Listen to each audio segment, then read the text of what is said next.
Congratulation Bangladesh, congratulation Bangladesh football team. ভুটানকে 2-0 আজকে হারালো বাংলাদেশ। দুর্দান্ত একটা ম্যাচ ছিল। আর এই ফুটবল ম্যাচ দেখার জন্য বাংলাদেশি সমর্থকরা পুরো একেবারে পাগল হয়ে গেছে। স্টেডিয়ামে ঢোকার জন্য গেট ভেঙে একদম চুরমার করে দিয়েছে শুধুমাত্র ফুটবল ম্যাচ দেখার জন্য। ফুটবলের জন্য এত পাগল হয়ে গেছে বাংলাদেশের ফ্যান। বিশ্বাস করেন আজকের ম্যাচটা সেই রকমই ছিল। আজকে হামজা চৌধুরী, আজকে ফাহমিদুল ইসলাম, জামাল ভুঁইয়া তিনজনে একসাথে খেলেছে। জামাল ভুঁইয়া কর্নার করেছে, হামজা চৌধুরী প্রথম গোল দিয়েছে। বাংলাদেশের জার্সি গায়ে প্রথম গোল হামজা চৌধুরীর, এবং বাংলাদেশ প্রথম হাফে 1-0 এগিয়ে থাকে। পরে সোহেল রানার দুর্দান্ত একটা গোল, আমি বলবো দুর্দান্ত শট। তো বাংলাদেশ 2-0 ম্যাচ জিতলো। তার সঙ্গে বলতে চাই আজকে আমাদের দল, আমাদের দেশ ইন্ডিয়া থাইল্যান্ডের কাছে 2-0 ম্যাচ হেরেছে। থাইল্যান্ড, যেই থাইল্যান্ডকে ইন্ডিয়া 4-1 ম্যাচ হারিয়েছিল। তো ইন্ডিয়া আজকে থাইল্যান্ডের কাছে পাত্তা পায়নি, এক গোল দিতে পারেনি। সত্যি খুব একটা খারাপ লাগছে। তবে যদি বলি বাংলাদেশ এবং ভুটান অবশ্যই বাংলাদেশ থেকে দুর্বল দল। আজকের ম্যাচের আগে ভুটান এবং বাংলাদেশ 5 বার সামনাসামনি হয়েছিল, যার মধ্যে 4 ম্যাচে বাংলাদেশ জিতেছিল। এবং গত ম্যাচ সেপ্টেম্বর মাসের 2024 সেপ্টেম্বরে বাংলাদেশ 1-0 হেরেছিল। কিন্তু সেই বাংলাদেশের দল আর আজকের দিনে বাংলাদেশের ফুটবল দল পুরোপুরি আলাদা।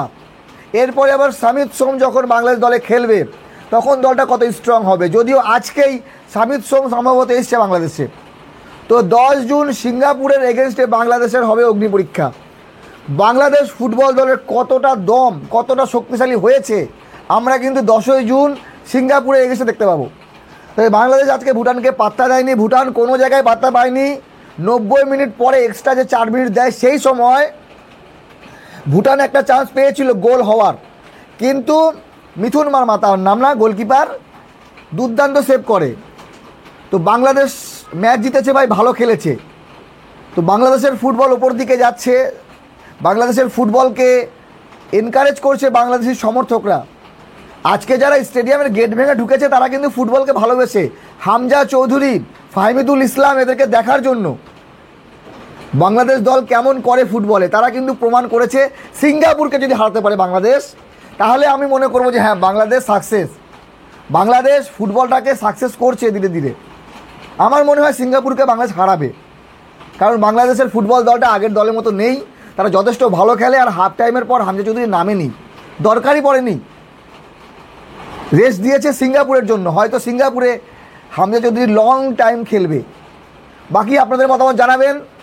বাংলাদেশের ফুটবল সত্যি উন্নতির দিকে যাচ্ছে মনে হচ্ছে, রেজাল্ট সেটাই বলছে। তবে ভারতীয় ফুটবলের কি হলো সত্যি এটা ব্যাপার। এই জন্য ভারতীয় ফুটবল হয়তো এত জনপ্রিয় না, থাইল্যান্ডের মতো দলের কাছে 2-0 হেরে গেল। যাই হোক বন্ধুগণ, আপনাদের মতামত জানাবেন। ভালো থাকবেন সবাই। Congratulation Bangladesh, congratulation Bangladesh football. ভালো থাকবেন সবাই, ধন্যবাদ।